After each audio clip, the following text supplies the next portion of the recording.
You Jerry, bet. you've been involved in sustainability and organics since 2000, which is pretty amazing. I mean, making products for retail as a wholesale private label maker. Is that correct? I mean, how did you get your start?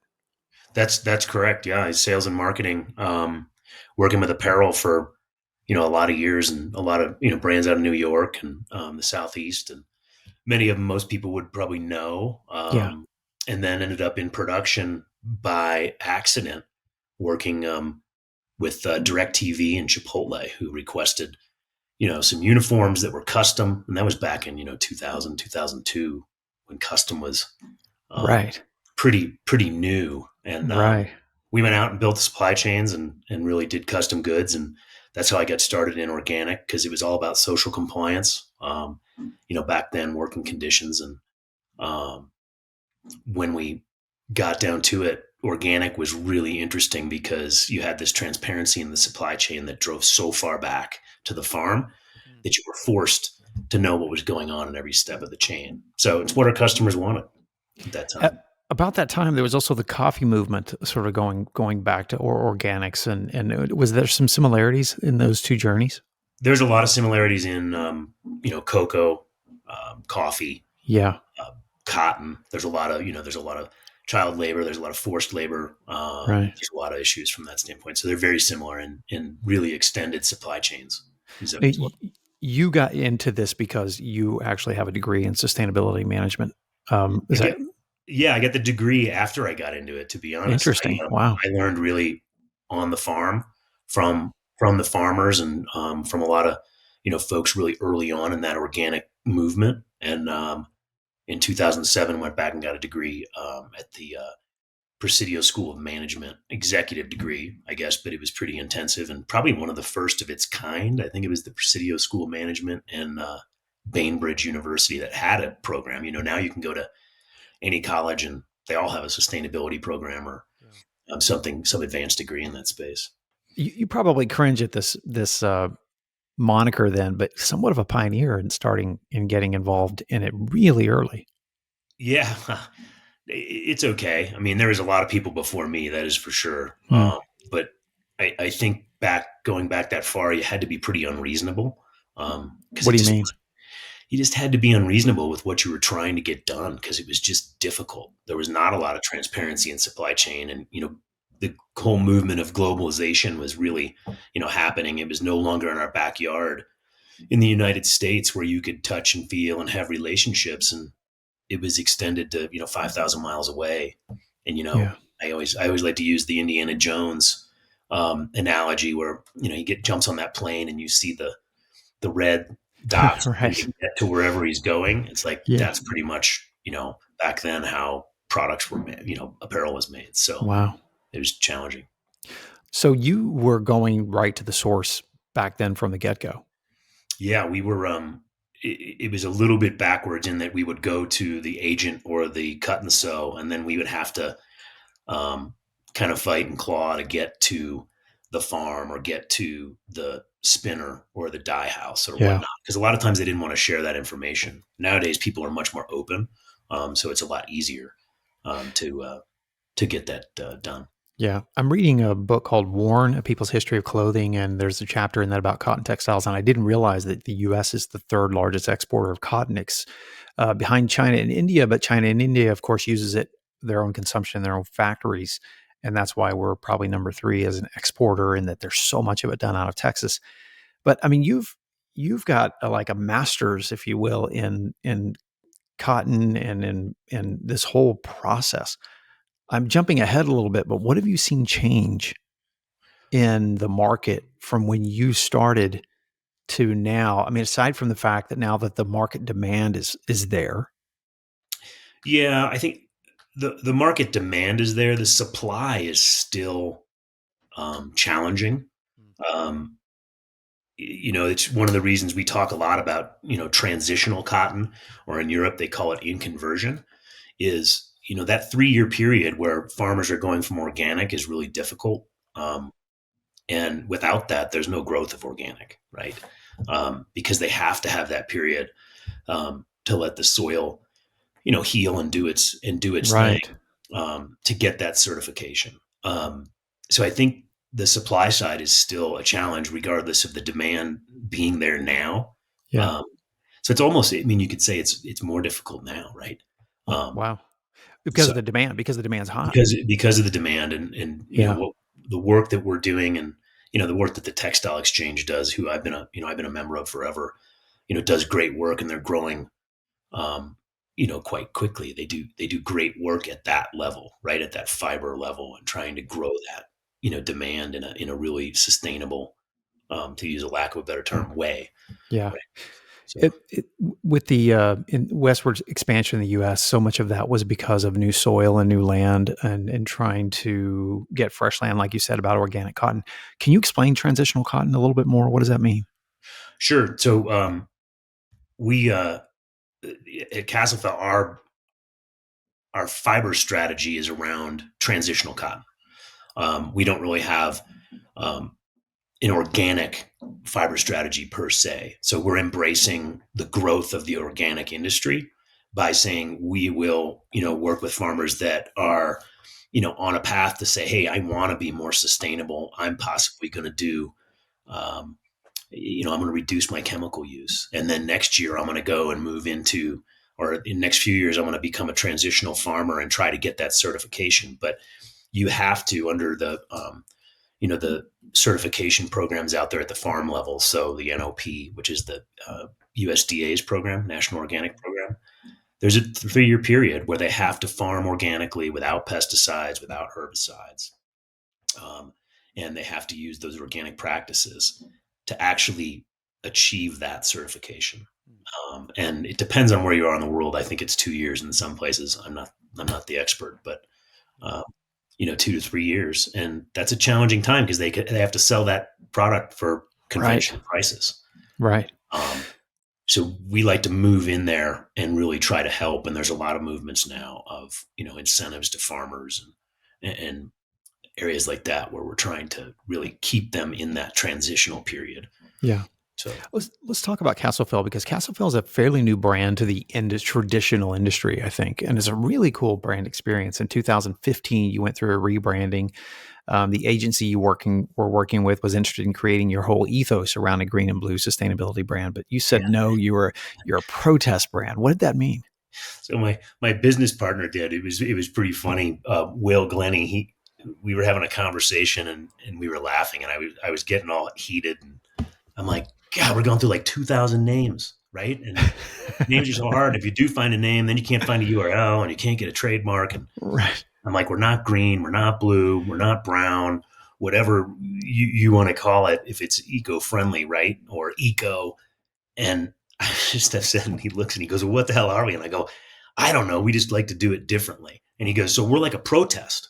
And I was like, yeah, I guess we're like a protest brand, right? And time went on for a little while, and I think I was at the story goes is I was at the World Championships in Beaver Creek, 2015, where they had the World Championships, and he had watched the Grammys or something because it's all around February, and he heard a song that was a protest song from the '60s, and they talked about castles burning. So he went, and he's a researcher, so he goes and he starts noodling on, castles burning and what does this mean, and next thing you know, he's like, it's like the demise of an era, right? It's like people come into the castle, they capture the king, they put someone else in power, and hopefully everything's better, right? So they're tearing it down and they're rebuilding it. And we love this idea. And so he calls me up, and I'm sitting there, and I take a picture of the finish line. I can remember it. And you have all the ski brands around here in the finish area, right? And he's like, Kastlfel. And I'm like, what? And he's like, Kastlfel. He goes, it's like castle and fell. We change it to a K from a C. We drop the L. We merge it together. It's a nonsense word. He goes, like Haagen Dazs. And we can get the trademark and everything. So we came back that week, and we wrote the word. And then I'm like, I'm going to just Photoshop this. So I had the art department, Photoshop it and put it over, one of the ski brands, and to see what it looked like. I'm like, that's really cool. I'm like, it's got this refined kind of, look to it, and we brought that to the branding agency we were working at, and of course they're like, "We love it." Right. uh, and I do have to give them credit. They came up with the mark, which really went along with the story. So what everybody thinks is a K, because we're Kastlfel, is really um, just a metaphysical shape that can be seen as either something falling down or being torn down or being rebuilt. Um, and it's kind of this, the ethos of the brand is this continuous improvement, right? Like you're always redoing, you're always changing, you're always looking for new ideas. And I think to me, that's sustainability in general, right? There's no absolutes in sustainability, right? You Yeah, have to right. change all the time and you're Yeah. trying to do your best. You don't always make the right choices, but um, once people understand that, I think they get a better understanding of sustainability in general. Because if they get stuck on one thing, Yeah. that's not real sustainability. Right. It is, as I talk to more and more people who, like you, have been at this a while, are passionate about it, that does seem to be the recurring theme. Like this is just a constantly amorphous, moving experience that you have to be ready to transition with, just like the idea of transitional cotton. You just have to be ready to transition along with. Um, how do you feel about kind of where we're at in the overall merchandise industry and sustainability and and sustainability's impact in the brand and merchandise business? Um, I think there's industries that are driving um, most of the most of the change. I Yeah. would say the outdoor industry, has been at it for a long time, and there's a connection there, right, with the environment and Right. outdoor activities, and I love that space, and Yeah.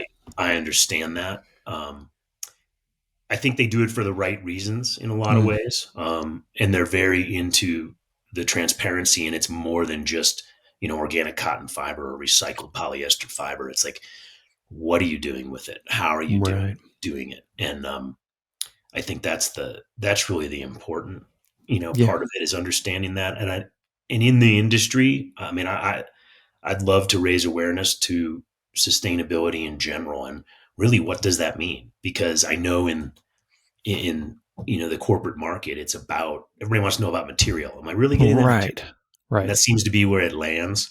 Or how can you prove that it's certified? I could name probably three or four things that are what I hear all the time when I'm at a show Yeah. or something like that. Yeah. Speaking of, you said that 80% of a garment's impact is before the product is produced. And yet, like you said, we have this fixate on the actual material itself. What did you mean by that 80% of garment's impact is before the product is produced? Yeah, so our approach to sustainability is really kind of from a systems view, or a systems approach. Hmm. Some people call it systems dynamics, right? Really understanding how that industry or that product works or is made. And when you look at that from a life cycle perspective, right, you have upstream and downstream. In my case, as Kastlfel, as a manufacturer of record, we're from farm to where we package that product with our partners and it goes on a truck. At that point, it's kind of out of our hands, right? Yeah. We can do our best to try to shorten that distance and use good packaging and all those things. Now we're in this downstream mode where we don't have much control. So in our case, 80% of all of that product's impact is in that space. Maybe, 20% of it is in the transportation and distribution of it. Right. Um, and then, if there's 10% in there, there's 10% left in our view. And the only thing we can do to really impact that is be designing product and supply chains and the systems to kind of promote um, responsible use and some type of end of life, right, to the product, Hmm. Hmm. which is a challenge, Yeah. especially in the corporate industry. But that's kind of the last piece of the puzzle, right, to try to figure out, is this kind of end of life and circularity piece, Yeah. which is Right. challenging.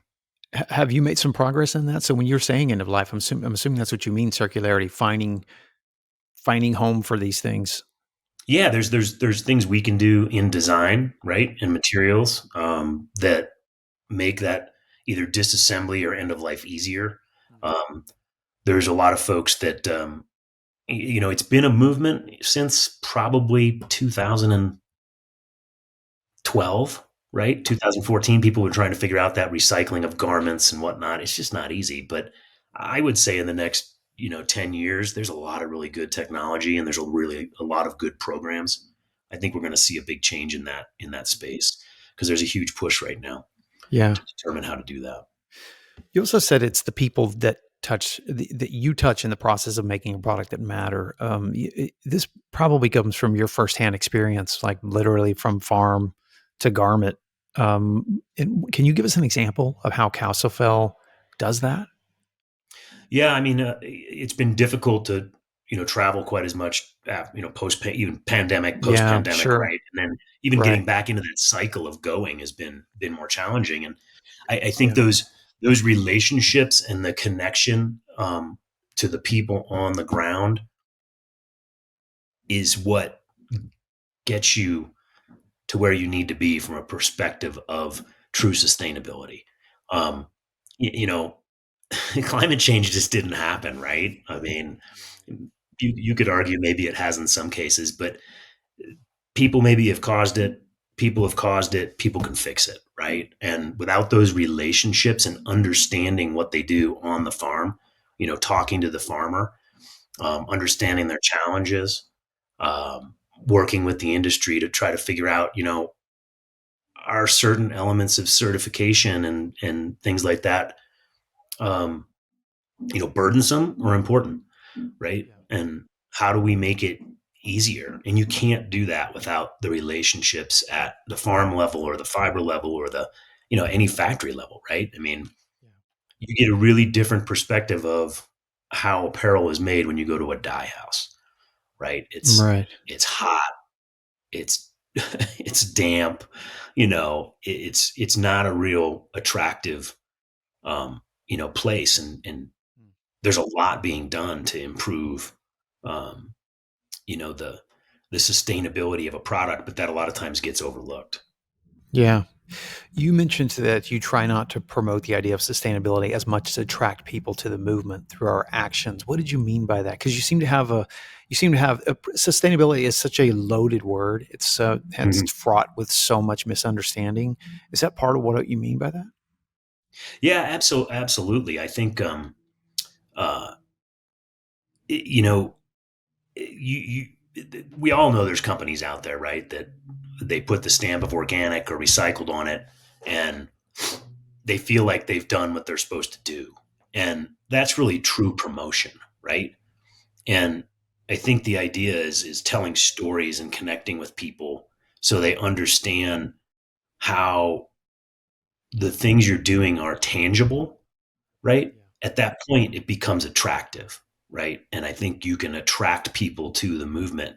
And you don't have to, at this point, you don't have to tell them what they want to hear, so to speak. They'll go find it for themselves if you offer it to them. And they'll Yeah. join Yeah. that movement and they'll be, loyal about, how they're getting there, or they'll challenge you, right? Which that's okay too. Um, the times that I get challenged sometimes are sometimes the best because you go and you find a new avenue because, like we said, sustainability is changing all the time, and there's I'm not aware of everything, that's for sure. Right. Yeah. We can't do it all right. I mean, if we didn't want to do anything, we wouldn't produce anything at all. If we wouldn't want Yeah. didn't want to have impact. Oh, that's a good point. There was a New York Times article that got a lot of press. It was titled "That Organic Cotton T-shirt May Not Be as Organic as You Think." You're the Mhm. closest expert I know to this. So, what did you think of that New York Times article? I'm not the expert in that space. I would say that article makes it more important for brands, companies to have a kind of multifaceted approach to sustainability, right? That's really hyper focused on organic and the certification of that organic. Um, the entire chain of custody and all the things that happen in between that product are really important. And as a brand, there's so many things you can do to do your part to make sure that that is, you know, the efficacy is there, right? We're always going to be, till the end of time, right? There's always going to be somebody who is fraudulent or, you know, Right. trying to work the system. I think we all know that. Yeah. And I think highlighting it sometimes is important, but then again, it's like what is changing. And I know, the textile exchange has got some great information out there on what has changed, um, what continues to change, how we're tracking, and how we're making that more accessible. So I think those articles, you gotta you gotta bring light to those things because I think we learn from them. So Right. What is a fiber to shelf supplier? I saw that phrase and I liked it, but I wasn't quite sure what it meant. yeah, I've toyed with that one for a while. Fiber to shelf. It, it means something to me because of our kind of systematic approach to building product. And I think it's really important that you build. I think I've said it before. You build relationships with those people across the entire supply chain, so you understand, their challenges. They understand your challenges, and when you have that relationship, you get good results, right? And it goes back to the article you said. It's right. It's pretty easy to put a rubber stamp on something and say, hey, yeah, it's organic, it's certified, right? But what is the obligation of the brand and the producer, to that consumer, right? What should Yeah. we be doing? And I think really driving back into that, um, supply chain and being in touch with every single piece. We all know we're not owning the factories and making all the product, but we have relationships and we can have an influence, Yeah. in that space. So, from the farm all the way to the shelf, how involved am I? Do I know what's going on? I'm always striving to map that supply chain and say, hey, here I have a dark spot here. I don't understand. And I'm happy to tell people, what I know and what I don't know. Because I think, not knowing is a bad is a Yeah. bad area to be. It's much better to know you don't know, Yeah. in kind of the world of building apparel. So that's kind of the idea behind fiber to shelf. Okay. Speaking of, Kastlfel is obviously selling through SNS, our great partner at SNS, and you came highly recommended because of your expertise and story, and that's why we're sitting here today. What would you advise to those of us selling to corporate clients today to focus on when it comes to selling T-shirts and organic cotton? Because you mentioned that a lot of our customers fixate on the final material itself. But how Right. would you encourage those of us? I mean, some of us are talking to big brands from Google to Facebook to, just major corporate American brands. Um, how would you encourage us to approach that? Yeah, it does take a little work, but it's not hard to connect the dots, right? The key to, I think, working with any client, whether they are interested in organic or sustainable or recycled or they're not, is doing the research, digging into maybe that brand's or that client's. A lot of the reports are published. Asking good questions, understanding what their connection is to sustainability. Because if you Yeah. can connect one of those dots to an organic garment, right, and say, "Oh, you guys are really interested in water. Did you know that organic, saves X amount of water, right, and clean water, right? So you have this soil and this health piece. Now you've made that organic garment tangible to that Yeah. customer, right? You've given them Yeah. something to connect the dot and something to grab onto that's tangible. Yeah. I won't buy anything if it's not tangible, right? Am I going to pay more money for something that I just don't see as tangible? And I think, that's up to the agency or the distributor or the sales rep at, one of the groups to do that work and say, here's some really interesting information. And Yeah. we're providing some of that. We're trying to build some of that. So there's more information out there of how, agencies and distributors can connect the dots and make that product Yeah. tangible.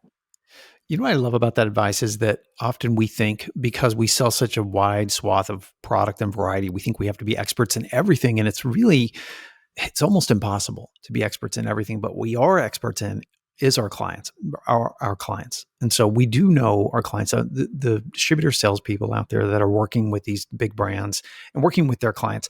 They are experts in that client. So connecting the dots was a great piece of advice because that's something that they may not be passionate about organic cotton, but like you said, they may be passionate about water or some other aspect that we can tie together with it, which would make a connection, would create a story, it would build a bridge, and it sort of gets them like puts it in a channel they understand. I think. Yeah, we with recycled polyester, it's a great avenue as well because you can just go straight into someone who has a waste initiative, right? As a Yeah, recycling program, it's an easy connection from that perspective. yeah, that's a great point. You've become somewhat of an expert in supply chain through the years, and what do you see happening in cotton and t-shirts and apparel now that post COVID? What are you seeing as far as the supply chain recovering, and what do you see as our biggest challenges in a post COVID world? Yeah, I think that obviously the biggest challenge is time and um, and cost of transit, right? Mm, And time in yeah, production more than time in transit. That the time in transit hasn't changed so much; it's come back to normal, I suppose you could say. Um, but time is money. Um, just like we see anywhere, if somebody's struggling with labor, the same factories, the same farms, regardless of where they are, they have the same struggles. Um, yeah, I think it's important to understand that and really work closely with your vendors, regardless of what side you're on, because anytime you have that relationship and you can, cut some time, I think, out of that schedule, it's really impactful. And yeah. I think there's a different approach to what the value of time is now post pan. So Both in a good and bad way, both in a good way, and yeah, I that think both we in a good and bad appreciate way. it more. Yeah, And okay, yeah, yeah, yeah. I think that's going to be the biggest challenge, I think, coming out of this. And yeah, we're still seeing it, right? I mean, it's still wonky to use mm, a, a yes, word that means nothing, I yeah. suppose, right? Yeah. Are you reshoring or sourcing in other parts of the world now compared to pre-COVID? No, we haven't really changed that a whole lot. We try to, always have redundancy. Um, Yeah. there can always be issues with a factory. Um, we have a really close relationship with our factories and our supply chain, which is very helpful because you kind of see what's coming around the corner. If we could reshore in North America or the U.S. even, we'd be all for it. But just like sustainability, it kind of comes down to this balance between um, people, planet, profit, right? It's it's comes down to conditions in one place and what they can offer us from an environmentally friendly perspective and what that cost is to the um, to the factory and to the consumer. Yeah. We mentioned that Kastlfel is such a cool brand. And what brands do you love and follow? Like who inspires you? And you've been on this Yeah, journey a while, and who inspires you? yeah. I love brands that maybe appear new, maybe they've been around, but they have this uncanny ability to fill a niche, right? Yeah. I love brands like that, and they usually do it in a way. It's fascinating to me when somebody does it in a way that's really simple, right? So I guess if brands came to mind, I'd look at Viore, Allbirds, On Cloud. They're really doing nothing different than a lot of other companies out there, but they've kept it very simple. Um, Yeah. or Melon Headwear, right? These guys have really bridged gaps, and they're building massive, brands with huge distribution and a great customer base. So I love seeing that, and it makes me excited, Yeah. for them and for the consumer because it's a good product. Yeah. Fiore is one of those brands that just blew up, it feels like, but they probably have been at it longer than we realize. Yeah, yeah. But they found that spot, that sweet Yeah. spot. Yeah. What's your favorite product in the Kastlfel line? um, I like the long sleeve tee the best. That's my favorite. Okay. Um, Yeah. it has a little bit, um, t-shirt's super hard to make. It's super hard to fit right. Everybody's really particular about it. But they all kind of look the same. So I like what we did with our long sleeve, just with a little, shoulder detail and some of the little extras that, make it a little bit different. Yeah, that's cool. We'll link to that. What's a recent? I always like to ask this question because I'm encouraged by the community to do so. What's a recent article or book or movie or podcast episode that's really impacted you recently? This is kind of funny. I haven't read a lot lately. I've been reading a lot of industry things, but I came across my great grandfather's notes. He was a big kind of note taker and a Wow. writer, and you know, it was kind of funny, and it's from 1923. This one, and I thought the quote was appropriate. It was Edwin Markham, and I'm going to read it because I know I wouldn't remember Yeah, it. It's that's great. there's a destiny that makes us brothers. None goes his way alone. All that we send into the lives of others comes back into our own. Um, so I'm still kind of pondering on that, and I think it's appropriate kind of for sustainability, right? It's Yeah, you have to put the work in. Um, it's not easy. It's yeah, laborious, yeah, but it comes back in ways you wouldn't expect, and that's kind of our approach to Kastlfel. Um, yeah. but it's really fun reading that stuff because it's some of it's so relevant, right? And it's really from 1923. Yeah, that's great. What a great Yeah. treasure to find. Where was he So from? yeah, pardon me. Where was he from? He was from Indiana. Okay. So Yeah. Yeah. So what do you do? What do you enjoy doing when you're not working? You're in beautiful Colorado. I don't think we stated that at the beginning. So what do you enjoy doing? I'm an outdoor guy. So if I'm skiing, hiking. Skiing is Yeah. my passion. Golf's probably my other passion. But skiing probably wins if I'm either at the resort or just skinning up and Right. doing my thing. It's really what I like to do, and camping and whatever it may be. That's that connection to the outdoors is really it's really healthy, and I think Yeah. it's probably part of the reason I'm in the sustainability space. Right? Is I think that's really important. Right. On those. That makes perfect sense. Jerry, thanks for spending your time with us today and letting us know a little bit more about the Kastlfel brand. We'll link to some articles I've got. There's also a great article out on the SNS blog that we'll link to as well. But I'm so glad to meet you and learn about your story and learn about your amazing brand. Yeah, but pleasure. I appreciate you and thank you for all the good questions. You bet. Hang on one All second, right. buddy.